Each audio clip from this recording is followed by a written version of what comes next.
in my zone, so leave me alone. I'm in my zone.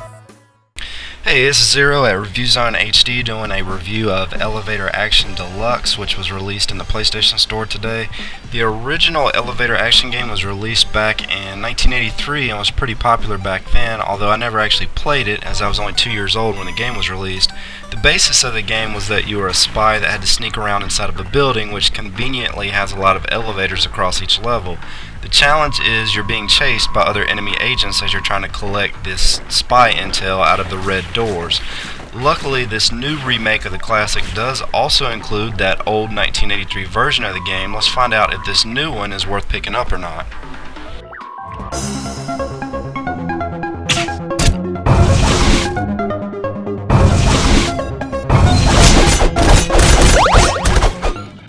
Well, it doesn't appear they really put a strong focus on the graphics on this one, because this is probably the ugliest game that I own on the PlayStation 3 that was made for the PlayStation 3. I know it's a remake of a classic, but so was Pac-Man and Galaga, however you want to say it, and those games look spectacular. The explosion effects on this game look pretty sweet, and the level designs and color schemes do change throughout your playthrough, but the character models, the doors, the elevators, they all have very little in detail, and they move rather stiffly as far as animations go. The game does have some ragdoll physics, which do make for some pretty amusing death animations, but other than that, the graphics definitely get a thumbs down on this one.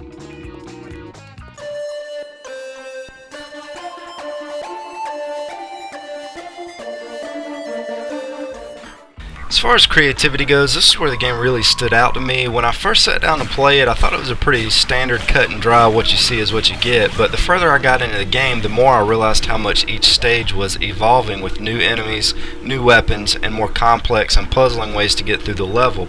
There was definitely a lot of trial and error throughout my playthrough, but it was enjoyable to clear through each stage to see what was awaiting me in the next level.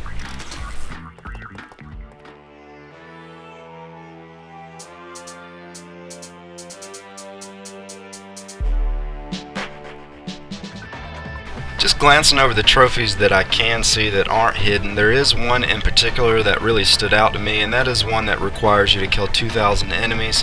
When I was up to the 5th overall area, not stage 1-5, but actual level 5 as in halfway through the game, I looked and I had around 278 enemy kills, so I don't imagine this trophy will take as long as it may first appear, but I'm sure it will require at least a couple playthroughs, maybe a little bit less than a second playthrough, but at least 1.5.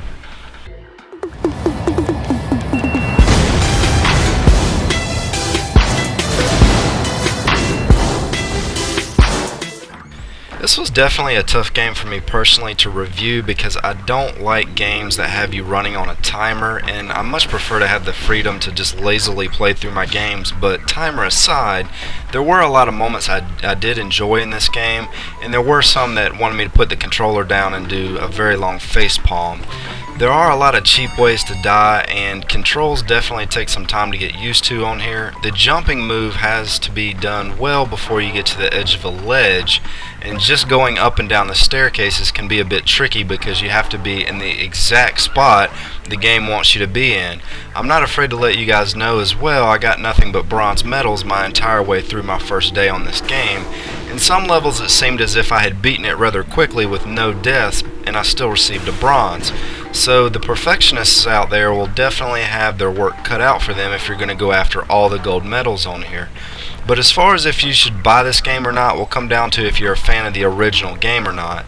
I personally enjoyed Bonanza Brothers that was in the Sonic collection, and a very old school game called Rolling Thunder back on Nintendo, which those two games have some similarities with this one. And while I did enjoy some of the levels on this game, when it ramped up the difficulty with the crazier enemy types and more complex levels, I can't say I was really enjoying the game at that point. And after playing through some very incredible remakes recently on the PlayStation 3, it's hard for me to recommend this title when there's a lot better remakes of old games being released this year. Anyways, thanks for checking out this review. This is Zero at ReviewZoneHD, and I'll be bringing you more soon.